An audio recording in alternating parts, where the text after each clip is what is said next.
All right, welcome. How's everyone doing? Welcome to episode 01 pilot of the Two Idiot Gamers podcast. Yeah, welcome. I am joined by my good friend AC. Yeah, the other co-host, who's a bit of a deranged lunatic, who's sitting here going, "Oh, that was a week full of really weird shit that happened everywhere." Oh yeah, so much shit's been going all at on. once. It's crazy. All in fiction, though. Yeah. All on the internet, because the internet's full of And it's been bleeding into real life. And they choose now. They choose now to fucking pick up the trash. I hope that doesn't get picked up. But it's whatever. How was your week been, AC? Oh, it's not been bad. I mean, I spent most of the week doing quick edits. I just did some editing, I did some gaming, I did a lot of streaming. Mm-hmm. We finally finished Resident Evil 5 and I sat there going, Yeah. this is a very fucking silly game. What the fuck? For people that are just like tuning in for like the first time and know nothing about us, my name is Chris the Wiz. I go by Chris. I stream on Twitch, and my friend here is AC. Yo, I'm AC. I go by AC Skywalker 97 on Twitch because for some reason AC Skywalker was taken. I think it was because I'd actually created the original AC Skywalker account, forgot my password, couldn't retrieve it, and I couldn't remember what email it was, so I just created another account and added. I still think you should like rebrand your name. I'm trying, but I'm like, for now. Just do it, like change it to your Twitter name, Wagata Canteen or whatever the fuck it's called. Oh, Wagadaga. Yeah, that. Wagadaga. I don't know if that's like a South African thing or like a Star Wars thing. That's a thing I made up because that's a thing I made the fuck up because I thought it sounded fun to say. Wagadaga. Like is that it? Yeah, Wagadaga. Wagadaga. Yeah. It does sound funny. Yeah, see? But yeah, like AC was saying, we just finished RE5 yesterday. First time I played it in a long time. I played it like years and years ago, and it was AC's first time playing it, right? Yeah, first time. It was also it was like the first time playing one of the third-person RE games, because I've only played the first-person ones. He had so much trouble aiming. And for some the aiming system is dog shit. You will never convince me otherwise, but that old system of stand still and aim is stupid as fuck. And for some reason, he decided to go with the rifle, the one that takes like the most aiming to really do anything. Hey, I got kills. I got so many kills, and I dropped you off bridges. It was great. It was fun. I didn't annoy you at all. Dude, the last fight with Wesker was so bad. God! It didn't even need to be that bad. When we finally figured it out, we're like, what the fuck? So easy. For people that didn't end up watching, in the last fight with Albert Wesker, he basically merges with the Ouroboros virus. It's like a whole thing.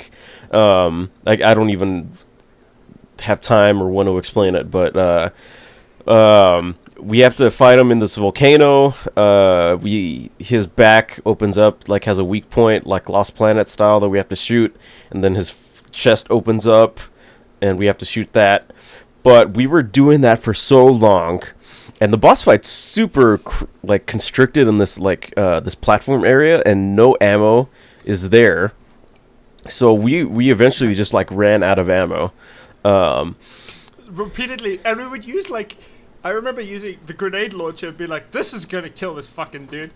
And nope, nothing. Explosive rounds did nothing. Setting the bastard on fire did nothing. Freezing him did nothing.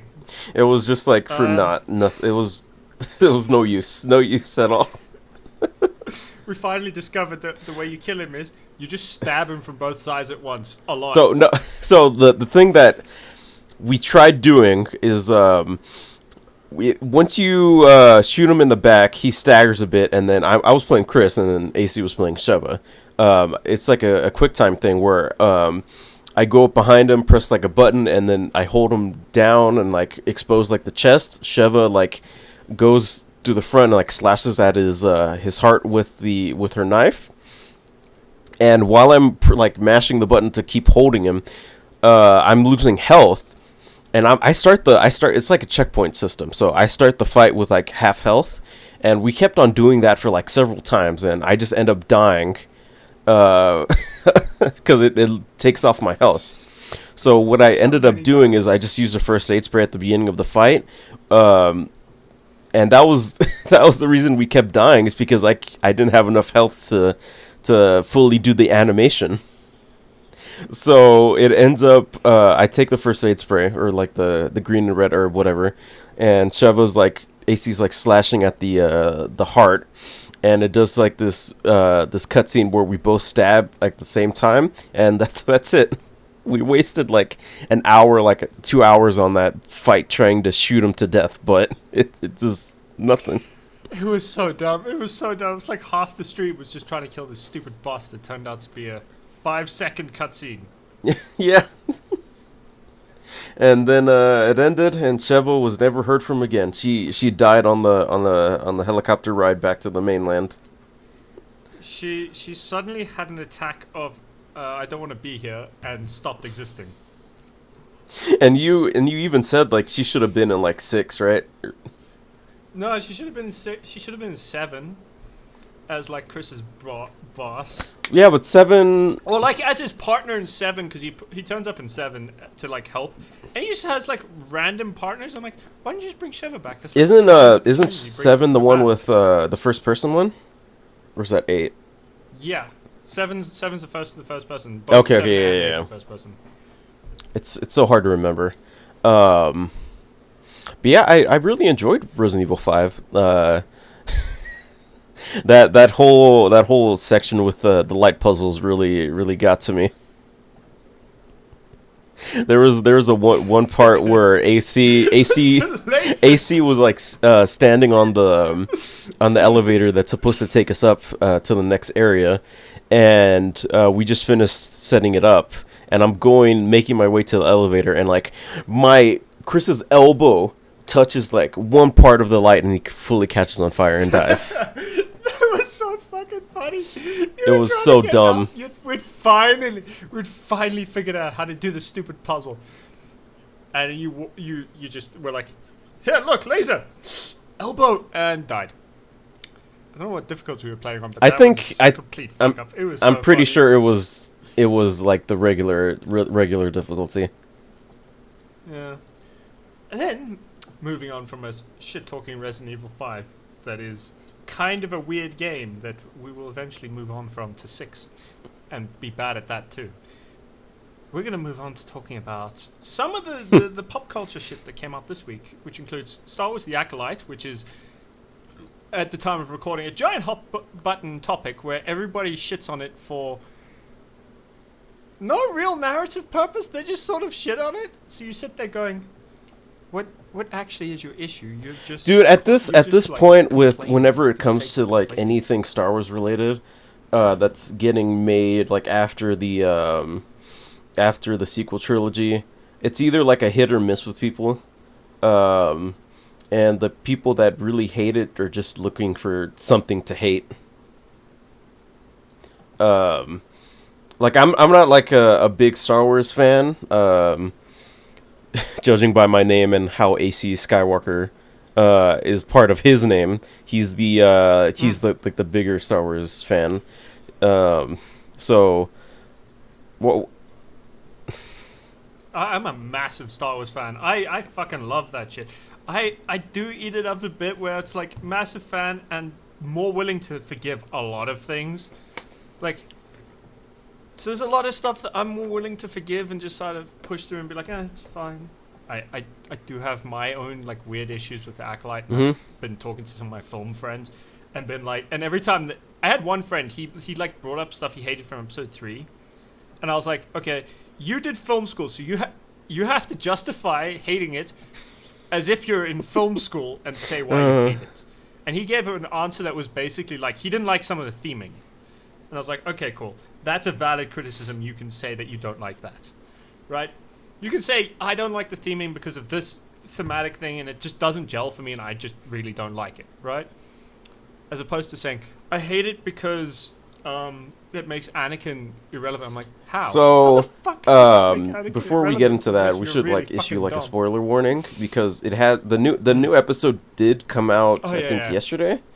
So like Yeah, spoiler yes. warning in case you guys don't want to get spoiled on all the episodes of Star Wars Acolyte that's currently out right now because we're gonna get into talking about it. So yeah, if you guys don't want to get spoiled on that, just move on ahead. But spoilers starting now.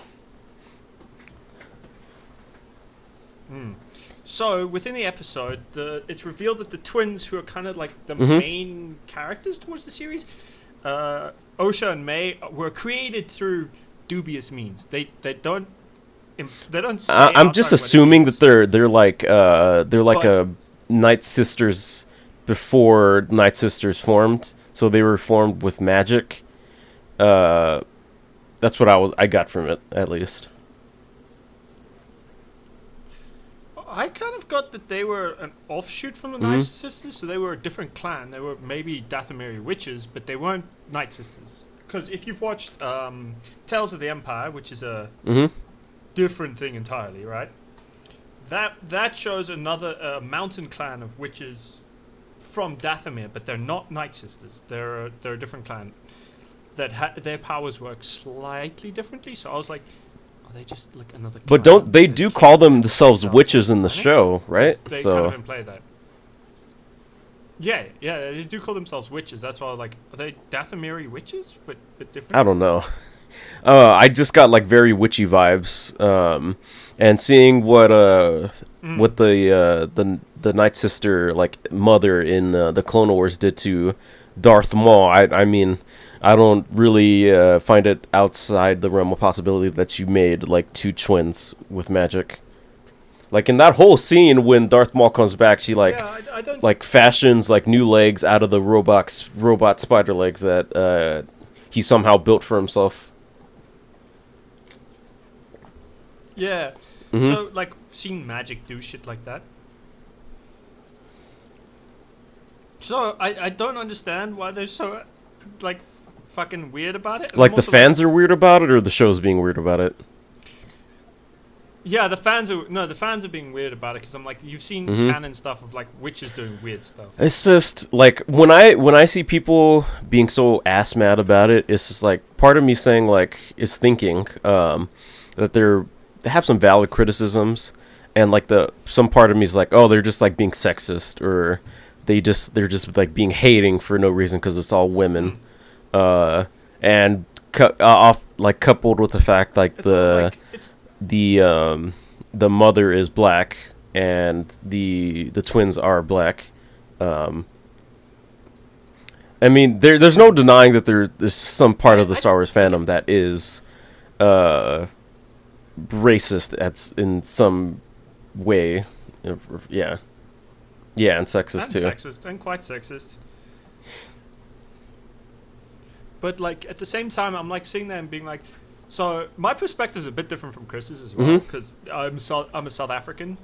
So I sit there and I kind of watch a show that has like black leads, and my reaction is kind of like, oh, that's kind of normal, because yeah, I'm African, so I'm also going from where I get viciously uncomfortable if I'm in a country Mhm. like America where everyone's white. I get genuinely Yeah, because you're so uncomfortable. used I'm to like, where are the black seeing people? This like is the fucking African American people. like that's just what I'm used Yeah, to. sorry. Being around. I'm just so used to saying African American. I get you. The reason I say black is because in South Africa it's not like that big a deal. That it's this whole thing where like in South Africa you Yeah. can say black and no one would give a shit. They'd be more annoyed though if you call someone who's Tswana, you call them Venda or something. Then they're gonna get pissed. But like even then it's usually a small thing. The main people in South Africa who get pissy about shit like that, the Zulus and the Xhosa, because they have lots of. I have no idea who any of these people are. I am a very shut-in Texan. I mean, just recently, I just went to Wisconsin to go visit my long-distance partner, and that's like the only time I've been outside of Texas. So, I mean, I'd have to agree with everything you're saying because I don't have no outside knowledge about anything. No, that's fair. That's fair. Anyway, let's get back to the actual topic at hand, which is Star Wars and the weird hatred for like some really cool characters who like have a very interesting thing that they're actually doing with how they work and like what they're doing, and they just ignore it to hate on like weird stuff. So do you want to start like going I don't through get episode it. 1 through episode 4? So like let's start with episode 1. Sure. Let's do I it. thought like the first thing that came to mind was like all the amazing martial arts choreography, because from my knowledge there hasn't been much hand-to-hand like, or much like to any hand-to-hand combat in any Star Wars like films or shows outside of the Genndy Tartakovsky Clone Wars animated show that he did like way back when, and that was when what was Samuel Jackson's character, Mace Windu, when he was like fighting like hand to hand with the droids, which was a cool sequence. That's such a good sequence. What did you think about it? I enjoyed it. I love the Genndy Tartakovsky Clone Wars stuff. Oh I still god, haven't seen it. it introduced the Dirge dude. Yeah, I know. Oh yeah, he's canon, by the And, way. He appears in the comics and stuff. I he's think a that was his fully canon first, character. his original appearance, and just recently with Star Wars Jedi Survivor, the sequel one where they had like Yes, a that's the member of the same alien species Yeah. as a boss fight. Who is one of the most irritating bosses in the fucking game. I remember He- seeing you like play that, and you got so mad every time. I don't even know how many tries it took you to beat that dude. I'm pretty sure you had like a counter on the screen though. It took me I died like over 50 times. It took me like 2 hours. Alright, so back to Acolyte. The choreography was cool. I saw a lot of people really mad or like confused on how May is the evil one. May is the Yes, May. May's the one who's Yeah. with the dark side. I don't know if she's straight up evil or if it's like circumstances have just driven her to this being her option because yeah. she was raised I saw on. people take offense to how she killed like a Jedi Master with just a knife. But I found it really believable because during that fight, she ends up attacking like the innocent civilians that are just there at the bar in order to get the Jedi Master to actually fight her. She ends up throwing a knife to the bartender. The Jedi Master catches it with the Force, and then she's left open, and then May shoots like throws a knife at her and hits her in the chest. And she's human, so probably did a lot of damage. It probably like Well, if you look at it, it was like a direct shot to the heart. So it kind of goes from being, she did like a misdirecting. So she like did the thing that you're supposed to do to kill Jedi, where you kind of trick them into trying to protect someone, and then you hit them because they're more concerned with saving someone else than protecting themselves at that instance. So she literally went throw and then hit them with a dagger when they're distracted. I'm like, yeah, that's how you would kill a fucking Jedi, man. Like that's just how it works. you It's how prey kill on their superheroes weakness as well. to open them up. You get a lot of instances. And that's always been one of Yeah. the Jedi's main weaknesses, their compassion for helping others. That would most definitely be, if I was like an assassin, one of the ways I'd take out a Jedi. That or like gas. Poison gas. Because there's no way they can protect themselves against that.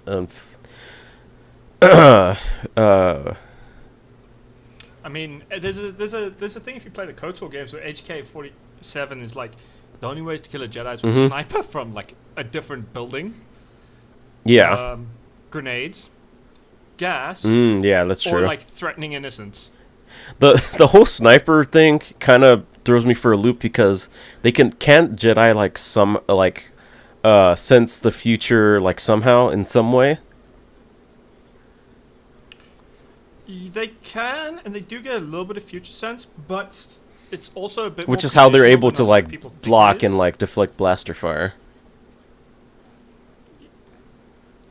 Yeah, so some of it comes down to like stuff of they need to be actively trying to do it. Otherwise, because can you imagine you're constantly always seeing bits of the future. They have to actually be in the right state of mind where they're actually actively trying to do it. So that's They what I'm wouldn't saying. be Sniper does expecting it. work, because Okay, yeah, I generally see. that's- Yeah. they're not- They wouldn't be expecting it on guard for it. You generally can't. Mhm. Like, you couldn't snipe a Jedi on a battlefield, right? But Yeah. you could snipe them when they're off duty. If that makes sense. So if you have Jedi on a battlefield fighting, you want to you can't. Yeah, snipe if they're them, like in you the have to be, bustling like, streets of behind Coruscant, then yeah, you could definitely snipe them. them. Yeah. So it's a bit more complicated than most people think. Yeah, It's also just like fiction, and they need a good central mystery. And if you don't have a good central mystery with murdering Jedi, what the fuck do you guys want? so what else happened in episode 1? There's the fights. Oh, the so May is the I'm so bad with the names, and it's coupled with the fact that they're twins. May, which one is the good one? Osha's the Osha. Okay, OSHA, the one that sounds like a violation of OSHA. that's a good. Is, That's like the good that's one. like the perfect way for me to differentiate them, because I'm horrible with names, but like I associate names with like things. So OSHA, yeah, okay, that's like the one way I'm gonna remember. So OSHA is like a tech mech. Yeah, so she's like a cheaper replacement for like. So like an you guys astronaut. remember in the prequel movie where Anakin's like going through the battlefield, and like they got those droids on his ship, and R2-D2 is like going outside on the ship to like zap him away. That's basically what what OSHA is doing. She's going out on the Yeah, ship to like y- do repairs. Yeah, so it's more like episode 1 when Yeah. Archer like goes out. Does it? I saw a lot of people get angry at the fact that there's like a fire in space, and I will admit that did throw me for a loop. Like, why is there a fire in space? There's no oxygen. But I was like, the more I thought about it, like, oh, there's probably like a something with a fuel line that's causing Fuel the line, feeding the fire. Yeah. something Like feeding the fire. It's also, it could be the other thing is it could be an electrical fire, Mhm. which also has slightly different properties. Which I'm like, there's a few properties that like different forms of fire have that make it like, that's why some fires Yeah, can't it's put out with like electrical fires. You don't want to pour water in that, and like grease fires. That's just gonna make it worse. Then I noticed the Trade Federation Yeah. guys are back. The green dudes with like the red eyes. Yeah, Oh, the Neimoidians. Yeah. It was cool to see Neimoidians again. I haven't seen them since like Been the a while. prequel movies, and I don't know if they were in the sequels. Yeah. But the Jedi are there to apprehend Osha because they think she's May. They don't know, and Osha doesn't know that her twin is still alive. So they Yeah, there's a whole weird mystery where like Osha thinks May is dead, Mhm. May thinks Osha is dead. Spoilers for I- episode 2, but like it's so good. And then okay, wait. I might skip ahead a bit just because fucking Soul. I know. So fucking cool. I love Jedi Master Soul. He is just like my favorite character in the whole show, and I just sit there like, see, now this man is an actual Jedi. Everyone else is kind of the closest we get to him. Was Yeah, like, yeah. Now that you say that, yeah, he's very Qui-Gon like. And if you guys have seen Acolyte and you think you know the actor from somewhere, you probably do, because he was one of the main characters in Squid Games that were released on Netflix a long time ago. Yes. And yeah, It was like how long ago was it that long actually? ago. 22? I think it was. I'm pretty sure. I think it was 22. It might have Dude, been that's so long. It's like 3 years ago. Holy shit, that's such a long time. But fun fact, I read somewhere that he actually, the actor, I don't know the actor's name by heart, but the actor spent 2 months learning English just for this role. Because I think he's a Korean actor. Yeah. It's kind of like Jackie Chan. Yeah, he's a Korean actor. He didn't learn much English because, lived in Korea, worked in Korea. Didn't need to learn English. He learned. I guess I gotta learn English. Well, I'm learning English. It's kind of like Jackie Yeah. Chan for Rush Hour. Yeah, because Jackie Chan was primarily a Japanese actor, Oh, sorry, yeah. Hong Kong actor. Yeah, Jackie Chinese. Chan, Yeah, Hong Kong sorry. Chinese actor. I know him from Rush Hour. I want to say that I've seen him in like a little bit in Police Story, but ever since like Rush Hour, he's been like doing a lot more American like kung fu like action movies. He was in the American remake or the remake of the Kung Fu Kid. No, was it Karate Kid? Yeah, Karate Kid. He was Mr. Miyagi. But it basically turned into. Apparently, it takes place in the same universe because they're making a new movie that kind of links the two versions. So it has the main actors from both meet each other, from both the original Karate Kid. Oh, so it's gonna have Jaden version? Smith and then the actor who was the main guy in Karate Kid, and Cobra Kai.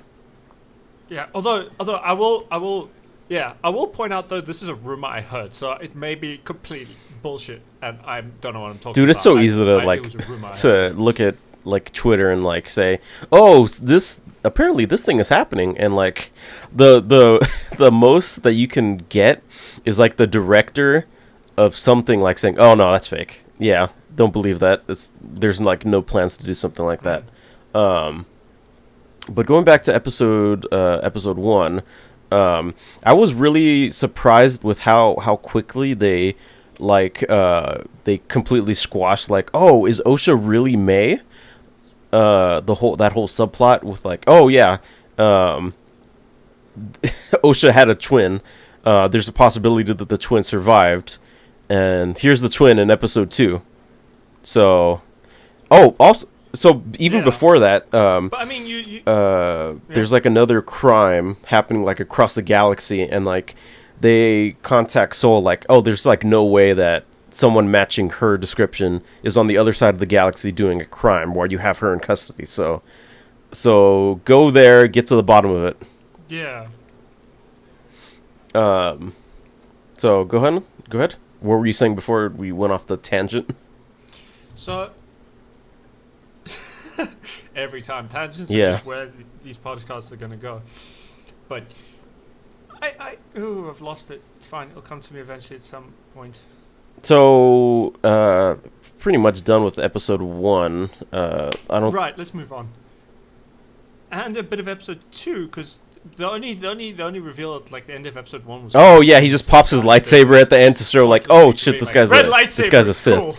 Even though like not all Sith use red lightsabers, but like, that's what like the a fuck? moniker in like popular fiction. Like if they're bad, they have a red lightsaber. But with episode 2, we get introduced to the I think it was episode 2 or episode 3 with the other Jedi Master that May is trying to kill. The one that's just like floats, doesn't talk to anyone, has like a, yeah. Oh, Master Torben. That was kind of a cool scene. Dude, though, yeah, like, that they're trying to hit was him and, that like, was a really nothing cool working. scene. His force strength is just like so sick. strong that it just like blocks any attacks. Like, see, He's like so. she even like tries throwing like I loved it. one of It was her so knives at it, and it just like stops in midair and just like falls to the floor. And then the way she eventually ends up killing him was getting poison, but he's so racked with guilt over what happened on the planet all those years ago that he just ends up drinking the poison and then kills himself. Which leads into the next episode where they show like a flashback, or not the next episode. I think it's like the later half of the episode of episode 2. No, it is the next episode. The flashback is the entirety of episode 3, which is what has the fans, or the fans With the fans, quotation I marks. say. What I actually Yeah. mean is the man children. What I actually mean is the man children throwing a hissy fit because something was kind of wonky. I mean, the episode With the is third or probably the second weakest one? so far, in my opinion. I didn't Yeah, hate I can it. see it. Yeah. The third one. I'd say it's probably the weakest so far. And there's a bunch of shit where it Mhm. feels like it skips around. That doesn't make sense. For example, like May suddenly deciding she really wants to kill OSHA. That was a bit like, huh? As they were kids, or That- does that's- I can't remember just much of the third randomly episode. decided? Okay. Yeah, they are kids. Yeah, you see, but that's another reason for saying it's weak. You can't even remember that shit. You're like, huh? I've watched it like 4 times because I watched it with different people to get like different opinions. So I watched it like 4 times, so I can remember most of the episode. But I'm like, it's still kind of weak, man. And some of the teaming, I can see. Yeah, why some so people wouldn't like basically some the of premise of the teaming stuff. episode is there's a coming of age ceremony that the witches have to do with Osha and May. May is fully content with being like a witch and doing all that stuff, but Osha doesn't want to. She wants to go out and explore like the rest of space and like not be a witch. The rest of the galaxy kind of. Yeah, at which least is see her understandable. other options. And then Which, I mean, that's a fair thing as like a Mhm. kid to like just want to at least do something else besides. And then, save everyone. the Jedi come because they say that they didn't expect this planet to be inhabited, and but they're really there because they heard reports of the Yeah. Night Sisters training children, and training children is what all the Jedi are about. Yeah. They Well, no, it's more so. So from I could tell from the context of watching the episode, they're worried that Mhm. they're being trained to use the dark side, and not like Sith, but like dark side acolyte type deal where they're learning the dark side, but not the way the Sith do, just as like more magic and nonsense. And they're worried, so they're checking that out to make sure no. I one's think using it. when the I was going to say the Sith, but when the Jedi confront the witches, they're like, we do hold some claim to Force-sensitive children, to train them as Padawans. They have they have the right to test for Padawans. They're not Mhm. allowed to take kids. They're allowed so the Republic gave them the right where they can test kids to see if they could become potential Padawans, and then the Jedi are allowed to go and ask the parents. And you see it in the Clone Wars where they always say, "We will not kidnap children. We will ask." They go out of their way to ask permission Mhm. from the parents if they can train the kids. They don't just kidnap them, which is a misconception. Half the fucking fandom seems to think that Jedi just kidnap kids. I'm like, A lot of the do kids that. are like in like really Actively not ask good permission. situations, so the parents are they're like, either in, okay, like- this might give yeah. my kid a better life, so and train them in like these things I have no concept of knowing anything about. So this was probably their best option, because the worst thing that Force sensitive kids could learn is, oh, I'm angry. Oh, I just killed someone with the Force. Oh, I did something really bad. I don't know how to control these powers. Yeah, and then or like get hooked on it, like there's a lot of things that can go wrong. So it's a lot of like we want to train them. At It's least like the to be- superhero effect. If you get like To a have kid with control, powers and they yeah. don't know how to control their powers, they end up hurting people, or even worse things could happen. So which kind of leads me Yeah. to the boys, but we'll get there in a minute. Especially season 4, episode 3 has a thing with that. so we get What's introduced. episode 2? We get I think it might have we been get actually introduced to episode like 2. the younger variant, Anyway, the versions moving of like the Jedi Star Wars. Masters. We see one of like my favorite characters, the Jedi Wookiee, and from my knowledge, we haven't seen a Jedi Wookiee yeah, Kal since the Naka. Clone Wars, and that was like a little We kid Jedi, Padawan. We saw a Padawan back in the day, back in the Clone Mhm. Wars, and that was a cool arc. And then that it got continued. The character character came back in the Bad What's his Batch, fucking name? and Hondo. I don't think he came back in like the latest Yeah, season. I haven't seen anything. That was cool. He hasn't come back again yet. Yeah, he hasn't come back yet. I do think he will have other stuff where he'll pop up. I always the Wookiees are fucking cool. they're like Bigfoot's big bear things, and they all talk in like growls and howls and stuff, and the possibility of seeing one as a Jedi is like super cool. What's up? Although fun fact, so when they were shooting episodes 4, 5, and 6, the actor who played Chewie had actual lines. He wouldn't grumble and stuff. He had actual lines that he would talk to Harrison Ford with, right? So if you watch behind the scenes, you could kind of hear what Chewie's saying, because it's literally a translation. He's just saying the English thing. And on the topic of the Jedi Wookiee, like, I'm so mad about what happened in the latest episode with him. But we'll get to that episode. They do the test. The witches basically tell Osha and May, like, oh, just lie on the test so they don't take you. So May lies, and Osha is like in the middle of taking the test. They take her blood, which, midichlorians. Oh god, the midichlorians are back. AC, don't get so angry. The midichlorians are back. No, midichlorians are fine. I've never been angry about midichlorians. Because I always saw it as, they're an advanced society. Why the fuck wouldn't they know how their fucking magic works on a scientific basis? Like, I'm just teasing because so many of like the fans are like, oh god, midichlorians, I fucking hate those things. Why they have to introduce that? They could have just kept the forces like some like fucking space wizard magic instead of like, oh, it's like organisms in the blood.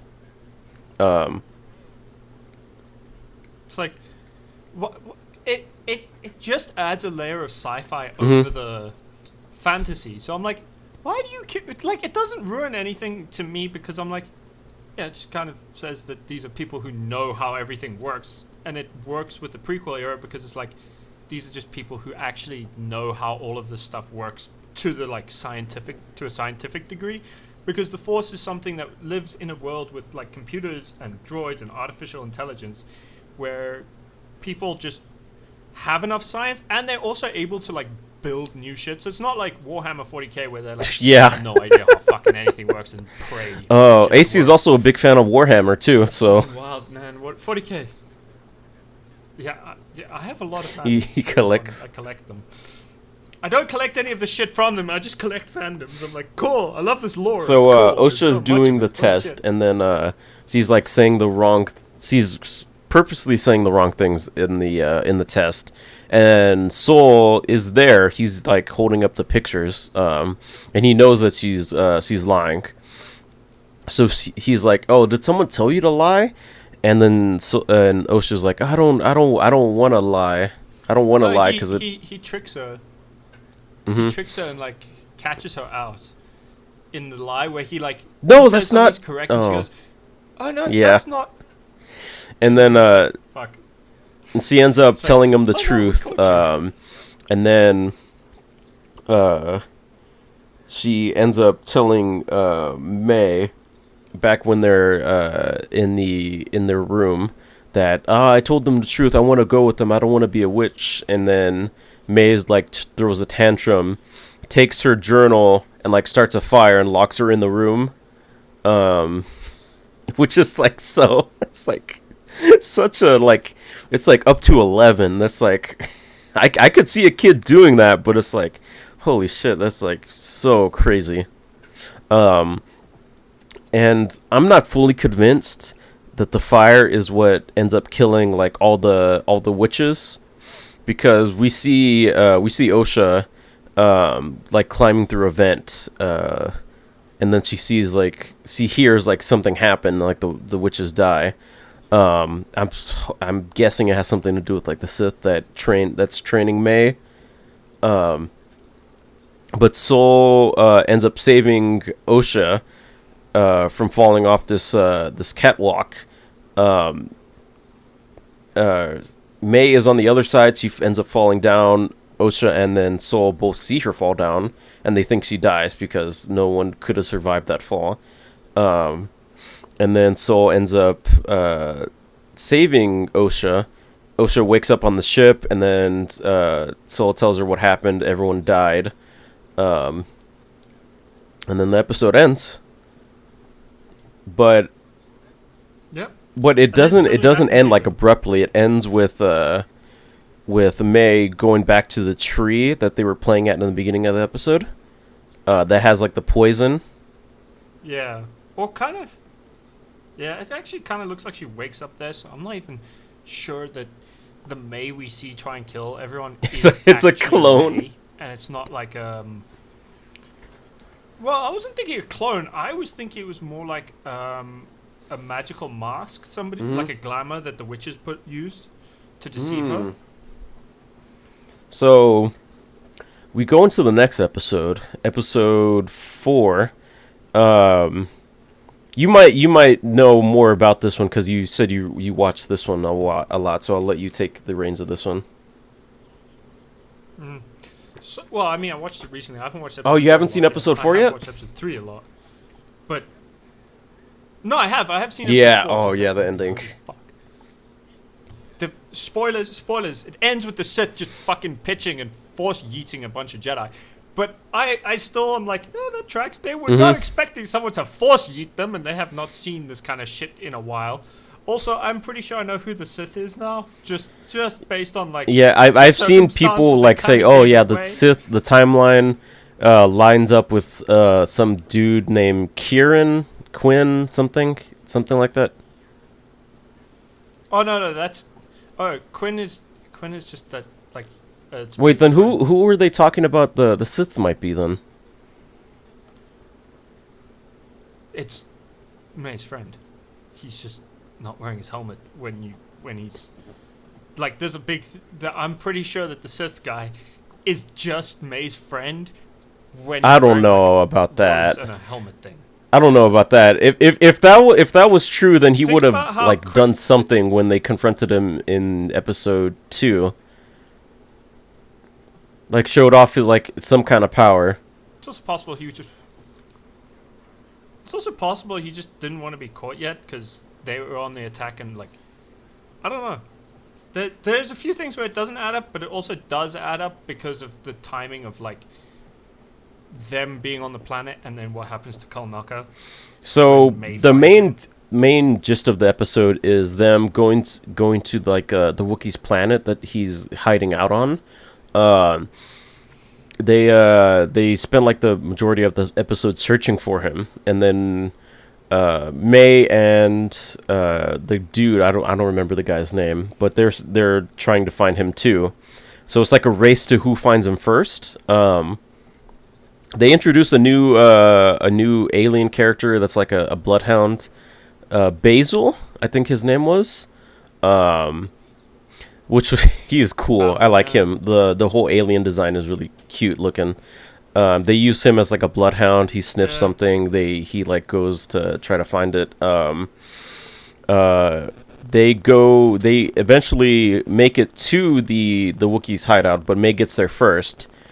And she finds that the Wookiee's already been killed, and it's shown that he got like a lightsaber to the front of his body, which I'm assuming is like the Sith Lord dude. Which I hate that so much that they killed him off screen. That dude was so cool. Just on the fact that he's like a Wookiee Jedi, but they had to do my man like that. I hate it. Worst Star Wars show ever. 0 out of 10. I wanted to see more. I'm with the Jedi man was children on this instant one. This one's too bad. You're like, I killed your Wookiee too quickly. You're like, I will say I'm disappointed. I'm like, it would have been cool to have the Wookiee Yeah. kill the wall before he just fucking died. Yeah, he's just He sitting in the died, chair, and dead like in- May goes in like, Spoilers. "I come to fight you," fucking and dead he's in like, the chair. "Oh wait, he's already dead." It's like one of those misdirections. I know. It's still so Um, irritating that happened. Is there? But like, the rest of the episode's kind of. Oh, there's one other thing that's come out of this episode 4 that a bunch of the fandom has lost their shit over. Was it for some the reason. pronoun thing? I still don't. And get it. that one part, Nope, it wasn't pronouns in this one. I saw didn't care. you say that, but I saw some people care saying about like, the pronoun oh, thing. they're I this haven't- making it woke. They have pronouns when they're referring to Basil, because OSHA doesn't know like Every is time. that they it part of the team. I mean, the reason that she's asking is Yeah. she's a fucking alien. She doesn't know what the hell. But I will also point this out, which is a thing. This is just a completely different thing that's annoying me. But it's only Americans who seem to complain about I fucking know. pronouns, which is a part of the English fucking language. It's like they don't understand. They're- that it's they're a just part so- of they're- English. They're just so it's- obsessed with it's a part of everything being language in woke general. now. It's so stupid. But also, if you ask one to define woke, they can't. They just want something to be angry about. That's true. So what else have you been playing this week?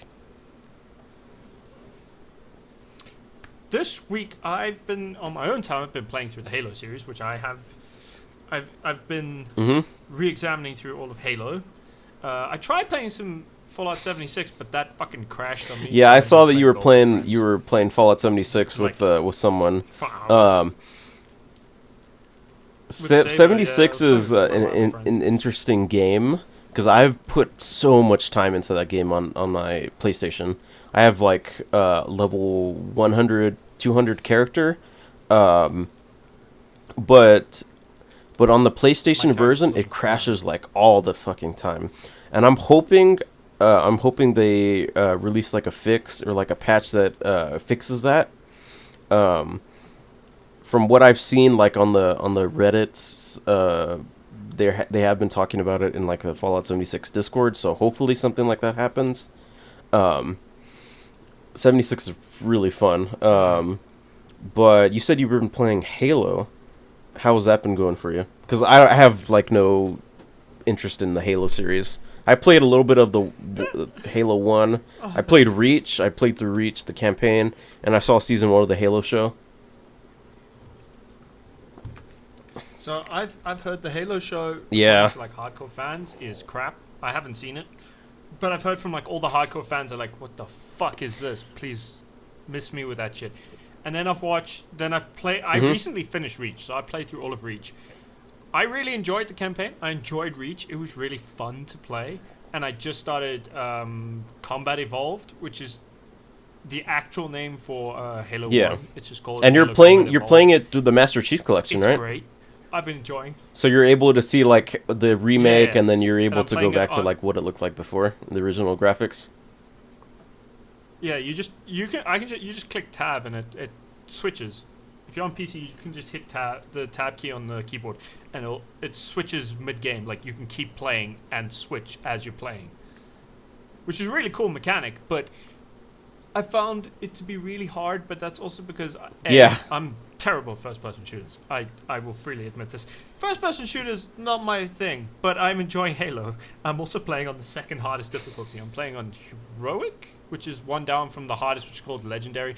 I am not touching legendary. Why don't you I just am play it trying on to normal? finish Why are the you fucking torturing game on yourself? legendary.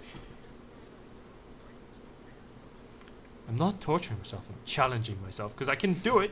Mm-hmm.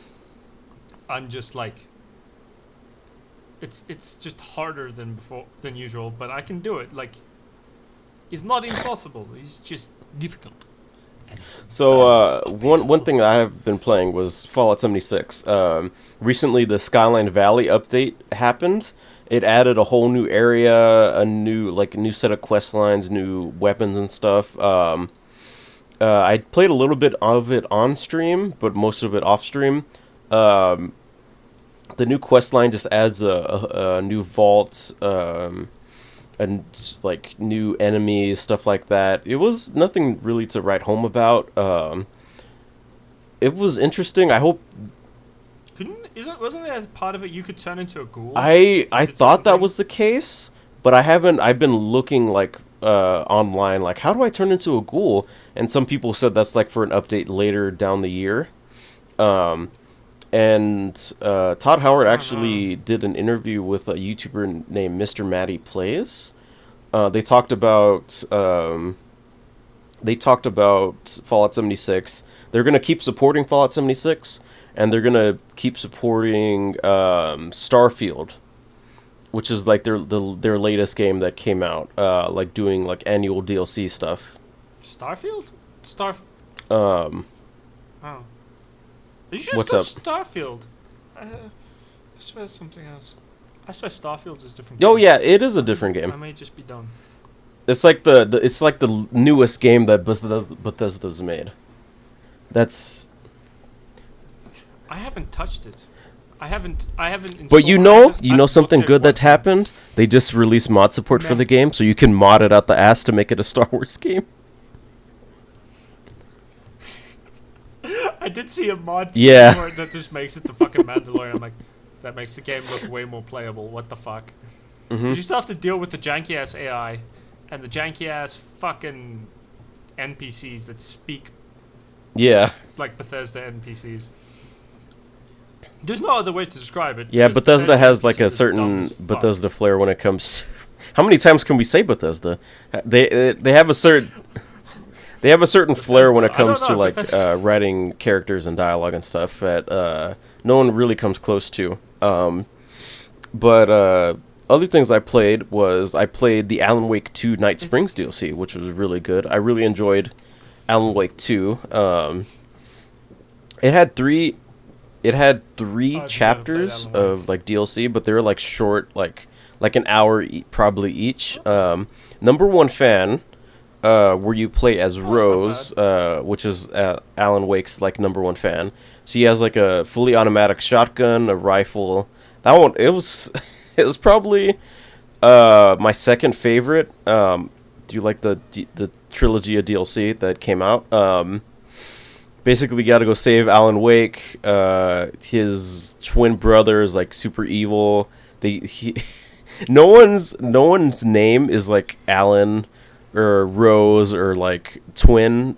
They're like Rose's name is like number one fan. Alan's name in the DLC is the Rider, and the twin brother is just called the Bad Boy. He's like fully decked out in like a leather jacket and like has a motorcycle and stuff. And for some reason, he sounds- turns into a freaking a wolf. And during the boss fight with him, and his motorcycle also turns into a wolf, which is like so. Yeah, Sounds the whole so deeply unserious. like the whole fucking deal, funny. the whole section of that DLC is like so unserious.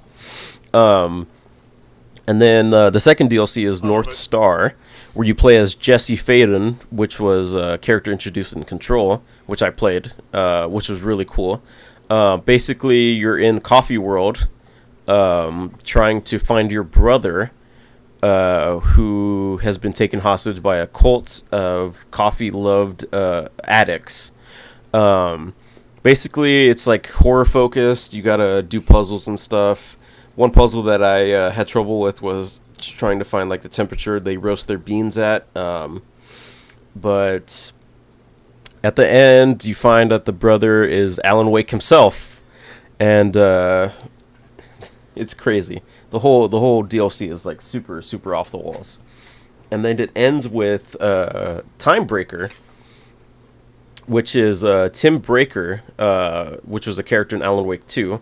Played by a character that Remedy made for Quantum Break, which is owned by Microsoft, so they can't really use the same character. So they have to, they could use the same actor, same face actor, but not like the same character. Basically, he's playing a part. Huh. They call him the actor, because Sam Lake, the hack, who I love deeply. Sam Lake plays himself as a director, because they're filming like a multiversal movie where the actor is like playing a version of himself that travels like the multiverse, trying to hunt down an evil character named Mr. Door, and it's so yeah. His real name is Warland Door, but they call him Mr. Door because he opens up doors to other realities and universes and stuff. I know. That's still so funny. I love how So unserious it starts everything is. with It's so good. the actor reciting lines. You go talk to Sam Lake, and he's like, Sam Lake is like being Sam Lake.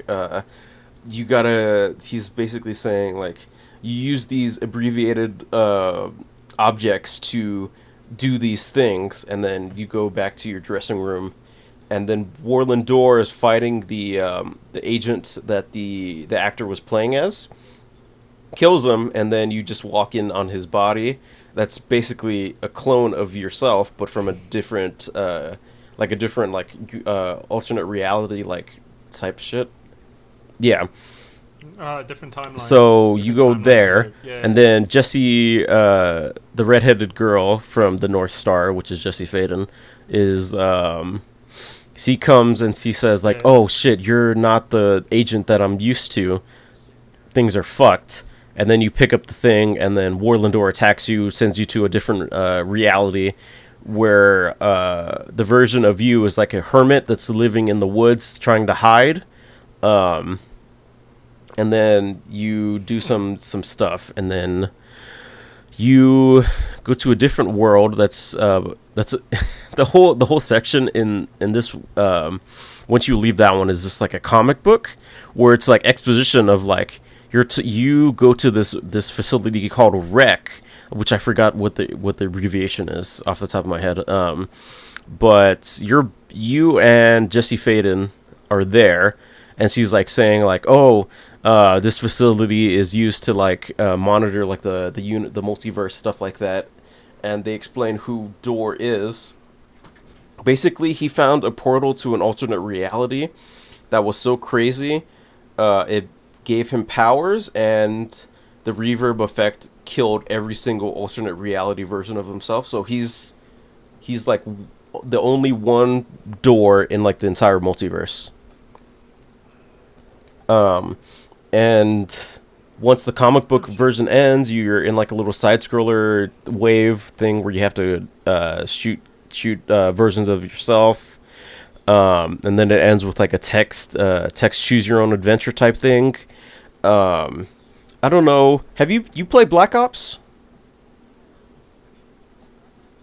You know, Some of it. in the main menu, if you can get out of the chair and you can go behind like the chair, and then there's like a computer where you can play like a text adventure game. That's like, Vaguely?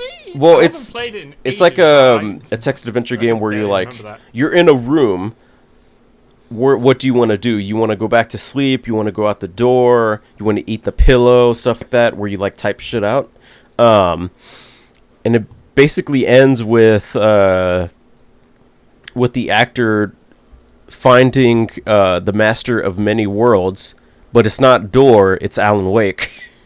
And it ends with that. It all leads to Alan at the end. And that one was That just Timebreaker is my sounds favorite chaotic. because it's so off the wall, batshit crazy with its like it's fourth wall breaking and like the multiversal stuff. That's it's just so good. It's so good. Also, so I alluded to it earlier Mhm. in today, where Hmm. there's the boys. Season 4. I haven't seen at the time of recording. I haven't. It just actually came out seen today. season- I've seen it, episode 4 yet. but See, episodes. Yeah. We can- But let's episodes 1 let's through save 3 that were to the insane, end. dude. Like, Because there's still some other stuff I've been watching. I've been watching an anime called Hajime no Ippo. It's a boxing sports anime, which is super cool. I have not It seen is- Hajime no Ippo yet. I do quite want to watch it because it looks good, but I've been distracted by a bunch of other anime. Oh, actually, no, my current obsession is just trying to get through all of Kamen Rider. And I'm stuck on Kamen Rider 01, which is. That one's weird and unto itself because it's like. Kamen Rider, but we have robots that are that they're trying to like integrate with AI intelligence, and the main threat is this weird thing of if they get a singularity and become self-aware, they get possessed by like this weird satellite thing called the Ark that just makes them start trying to murder all humans, and then it changes to only malicious humans, and then it just gets progressively weirder. Dude, Kamen and Rider's weirder. so crazy, man. Only thing Kamen And Rider the that main I've seen is like clips on Twitter or TikTok and Shin Kamen Rider, which didn't really interest me all that much. Shin Kamen Rider's- but it was still cool. It was made by the same director that did Shin Godzilla. Yeah. And Neon Genesis Evangelion. But Shin Kamen Rider is weird because it covers the original Kamen Rider, so Ichigo, as most of the Kamen Rider community calls him. And he's a bit weird because he's not quite as I wouldn't call him as interesting as some of the later riders who follow him. Like my personal favorite rider, which I'll probably get ridiculed by other fans for loving, is Kamen Rider Decade, where his whole thing is he can hop That universes sounds so and just crazy. which means he pops up in a bunch of other Kamen Rider series where he just like appears and there's like cool, and then he just fucks off. But he also has one of the most banger like transformations songs ever. And like whenever he shows up, he pitches, he fucks shit up, he fucks off. Like that's his whole thing. He even always introduces himself as just a Kamen Rider who's wandering past. So he just So sort of he's just like appears, glorified does a thing, cameo fucks then. off. Kind of. He appeared. The last time he appeared was in Kamen Rider Zeo, where he was like an ally to the main character, to the new to Zeo, who his whole thing was time travel, and like he actively helped him with stuff. Well, at first he was an enemy, because Decade's such a weirdly complicated character, because his actual thing is he's like a destroyer of worlds, where he destroys pointless worlds. Lindy's home. Gonna have to cut this bit. I might have to end stream. Oh, let's go ahead and end it with the boys then. So, Boys season 4 is out. The first 3 episodes came out, and then 4 just came out today. But the first 3 episodes, fucking crazy, man. If you thought that the Boys was like subtle with its political commentary, then like season 4 just like knocks it out of the park, man. It's like full throated, like telling you like one of the main enemies is Firecracker. She's like talking about like deep state conspiracy theories and stuff like that. This is so crazy. And people are angry actually about it because the Boys was making fun of him the whole time, and then they just now realized it with this season. Which is why if you go on like Rotten Tomatoes, it's like this season is like the lowest audience score, and like the other ones are pretty high. But what did you think about the season so far, AC? I've enjoyed it. I thought it was pretty fucking good. That's it, just good? A bit. It's good, but it's also been like there's some cool stuff with Frenchie. I've been enjoying. Yeah, with. Sorry, give me a minute. Can we pause for a sec? I'll have to come back in a sec. All right, we're back. Let's see. Pause this here. We're We'll talking have to about the Boys, Okay. right? Yeah. Yeah, Boys season 4. So. And how it's going. Yeah, go ahead. It's going grand. I've been enjoying. Oh, go ahead. Yeah, I've been I didn't enjoying want kinda- to, Yep. cut you off. Yeah, so I've been enjoying kind of the arc with like Frenchie and Butcher, where they've been shifting from like very, very grumpy ass characters to like a bit more letting go of some of the like very pent up hatreds. But there's also like a lot of social commentary showing stuff. Oh that's just, god, like, yeah. flat It's out like pointing out super shit on the that's nose happening in now. the US. Which is funny.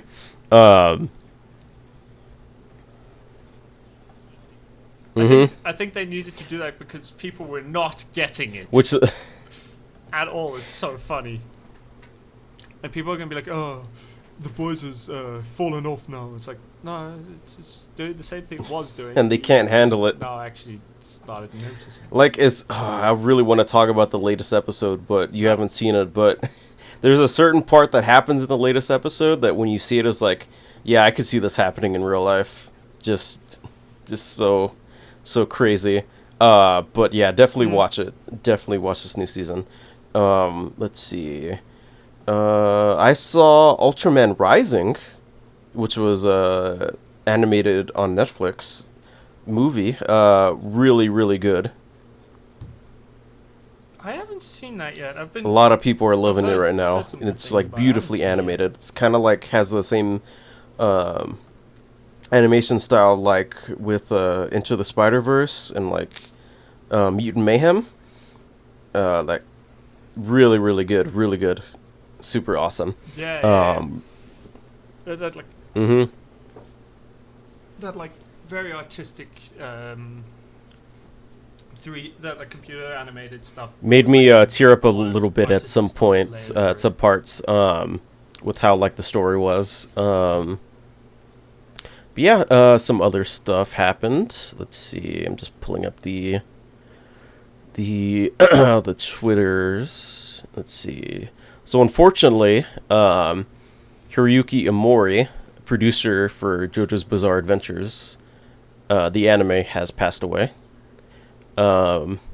This was posted June 17th. Oh, you know the guy I who haven't seen played, any of the Hungarian movies. in the Hunger Games who played the bad guy? Keith. I think Yeah. it's Keith. Keith you or know Sutherland Keith died? Sutherland? He died, like today. I think it was someone Sutherland. It might not be Keith or Sutherland. It was one of the Sutherlands. Let me see. Doesn't ring the Donald top. Sutherland, sorry. Doesn't. I don't know who that one is. Who's That that? guy. You But, don't know Donald Sutherland? Back to Amori-san. They haven't said anything so far, but they just said that they didn't say the reason why he passed away. It's just that he passed away. But I read that he was the one who got JoJo's Bizarre Adventures on David Productions, the animation studio that did it. Which is good. I've seen almost everything JoJo's Bizarre Adventure, the animated, except the half end of Stone Ocean, Part 4 being my favorite. I've seen. Yeah, I haven't seen all of Stone Ocean yet, but yeah, I've also enjoyed it. It's really good. The remake of it, because I've seen both versions of Part 3. There were two. Oh, yeah, There's the, one in, like, the OVA? 90s that was really kind of wonky. Stardust Crusaders. Yeah, I've seen a little bit of that. Yeah. But yeah, rest in peace, Amori-san. I hope JoJo's Bizarre Adventure still stays at David Productions because they have been knocking it out of the park. Rest easy. I think they've been making a lot of money, so I think they'll probably keep it there because it's also just like it's a producer on it, but I think they have other producers now, probably. So another thing that happened, Alone in the Dark developer Pieces Interactive has been shut down by Embracer Group after the game failed to meet expectations, which is God, this year, man, so many game studios are just fucking closing. Hi-Fi Rush, Tango, yeah. The guys who made what's it called? That fucking great game. Yes. Yeah. I'm like, Dude, why the fuck did ever you shut since that down? then, They made a I fucking have the banger feeling game. like after how well Hi-Fi Rush did and how many awards it won, how many people loved it, and just seeing like the studio just get scrapped, like no studio is safe now. The game could make back its budget and more, and they could just scrap it just Yeah. because they deem it not good enough. Yeah, it's true. Like imagine like Get, the like, next God of rave War reviews. game, it does like super good, and Have they just good scrap sales. everyone at Santa Monica. That would. This is the age we're living in now. That's a possibility that could happen. I know, and it's like such That's a dangerous true, and it's precedent depressing because as fuck. people that are making games are gonna be like, fuck. No matter how good we do, we could get like closed, and same thing could happen. It's unfortunate. It's basic. It's almost the same trap as like fucking movie studios where they just churn out repeat shit, and you're like, why the fuck is this shit that I've seen before, or is this a sequel Yeah. to some nonsense and nothing like actually new? Hmm. Especially stuff like Disney, where a lot of people love Disney shit. Yeah, I mean, I And still it's go out and gone. see every like the new Marvel movie that they make, or like I know the Venom 3 is gonna be like the last one. I'm gonna go end up seeing that one when that comes out in theaters. But it's mainly just because I like the superhero shit. It's fun for me. That's fair, but like I've hit a point where that's fair. I've hit a Yeah. point where I can't do like Um, Marvel and cinema anymore. Hideaki Miyazaki from Software says, "What's up?" Hideaki. Okay, yeah. Hideaki. No, Says no. regarding a Bloodborne PC port. If I say I want one, I'll get in trouble, but it's nothing I'm opposed to. Obviously, as one of the creators of Bloodborne, my personal, pure, honest opinion is I'd love more players to be able to enjoy it, especially as a game that is now coming of age, one of these games of the past that gets lost in older hardware. I think any game like that, it'd be nice to have an opportunity for more players to be able to experience that and relive this relic of the past. So as far as I'm concerned, that's definitely not something I'm opposed to. If you guys don't know, Bloodborne was released on PlayStation 4, made by Japan Studios in conjunction with From Software. Currently, it's still there. All the other From Software games, Dark Souls, Demon Souls, all the other games that they made are currently have PC ports, from what I know. So the fact that Bloodborne does not have a PC port is kind of really something that needs to get changed, because Bloodborne is one of my all-time favorite games. I played that game like crazy. I know that you haven't played it because you don't have like a PlayStation, right, AC? No, I've never played it. Mm-hmm. I've never played Bloodborne. I know it was good. I've heard good things about it, but I've never played it. It's gotten so Really. bad, so But yeah, I've heard every good single like things. game award or like showcase, or like people are saying like, oh, when's Bloodborne 2? People want a Bloodborne sequel, but it just hasn't come. And given the success of From Software and how good their games are, they could make a Bloodborne sequel and it would do like out of the park sales.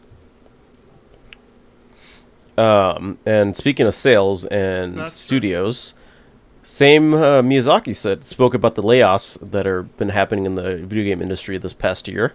I think it was the ex-president of Nintendo, Iwata-san, who said that people who are afraid of losing their jobs are afraid of making good things. I'm paraphrasing that, but I totally share this view. And if you guys don't know, Iwata was the president of Nintendo. Yeah.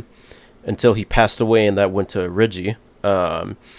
He famously took a pay cut instead of laying off members of the development team, because the company was operating at a loss, and he didn't think it was fair to cut people at that time, so he took a pay cut, which was really, really unheard of. Yeah. That's quite a. Let's see. I'm admirable. reading more about It's also this. quite admirable. Let's see. Totally share this view. I think it's true, and I think people at Kadokawa, our parent company, understand that I hold this view very strongly. Well, we can't say 100%. We can't say with complete certainty that the future is going to hold for From and Karukawa, at least as long as this company is my responsibility. That's something I would not let happen. So hopefully our players and our fans can take a little bit of assurance from that. Basically, as long as he's president, he's not going to lay people off as long as he's able to, which is nice. Because From Software makes really good games, and it would suck if something bad happened to them. It would be a loss to the gaming industry as a whole, I think. Because Elden Ring just is their recent game, or not the recent game. I think Armored Core is their most recent game, but Elden Ring released and it became like a hit. Its DLC is coming out tomorrow for Elden Ring, Shadow of the Erd Tree. And I know that you played Elden Ring. Yeah. Yeah. Yeah, I've still haven't finished it. I kind of got distracted by, I think Jedi Survivor came out when I was trying to play it, and I just never went back to it. So man, I can't wait to play the DLC when it comes out. I'll have to buy it when I get paid tomorrow. Let's see what else. The Nintendo Direct happened. But before that, let's go ahead and look at something Capcom related. The Capcom Super Elections. So it was a whole voting thing that the Capcom company held to see what people wanted and what the demographics of the voters, the player base were. Total votes were 254,148. And like the ratio and stuff, 82% was male, 14% was female, 4% was other. Let's see. View results. Yeah, view results. When I was looking at this earlier, I could have just went through like a tab by tab. Let's get to the good things. Congratulations. So, as a result of the calculations in the elections, number one has been decided. The number one character is Dante, that appeared in the Devil May Cry series. And the number one title is Devil May Cry 5, which was a really good game. And they asked, which of the following Capcom games do you like the best over their extensive library? Number one was Devil May Cry 5. Number two was Dino Crisis. Which nothing Dino Crisis has been released in like years and years. It's kind of like this one of the franchises that people want Capcom to make a new game out of. And number three is Resident Evil 4, which is a really good game. I played that one. Really, really awesome. Although I think they probably voted for the original RE4, but yeah. Like, that's what people were probably thinking of more. Just oh, no, it was the 2023 one. Knowing the internet. Because it has Resident Evil 4 and it has the date. Huh. Okay. I'm guessing, like, Resident Evil 4, the remake, really hit a nerve with a lot of the gamers to have it number 3. Then they ask, what is their favorite Capcom character? Number 1 went to Dante.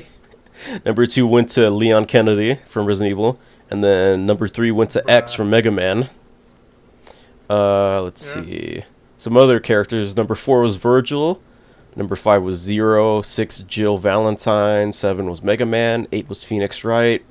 9 was Regina, which I'm guessing is from Dino Crisis. And 10 is Amaterasu from Okami, which was one of my favorite games growing up that I played. You haven't? What games that were listed. What Capcom? Well, I mean, you played Resident Evil 5. Not even one of them. That's true. Yeah, but none of the ones you just listed. I never really played Capcom games as a kid because, like, growing up, I didn't have any game system. I'm really surprised that there weren't any like Street Fighter characters on that list. Given how popular Street Fighter 6 was and currently still is. But the next one is, what do you look for in Capcom games? Number 1 was exhilarating gameplay. Number 2 was unique and attractive characters. And 3 was unpredictable and exciting storyline. That's definitely one thing that I look forward to when I'm playing games is good gameplay and good story. I don't really care about the attractive or unique characters, but if the story is good enough that it keeps me intrigued to keep playing it, then that's good enough for me.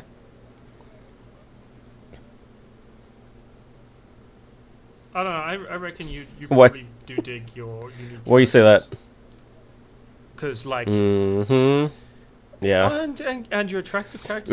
It wasn't just because Tally Tally much? was attractive. It was because Tally her much? personality was cute as hell. Yes. Yeah, but you see, she's interesting. Interesting character. Plus, Dude, if You can't Tally convince was her just that like as a a talking computer screen, like in the game, like AI that got like became self-aware and developed its own personality, I would still romance Tally. Question 4 was, what image do you have of that's fair.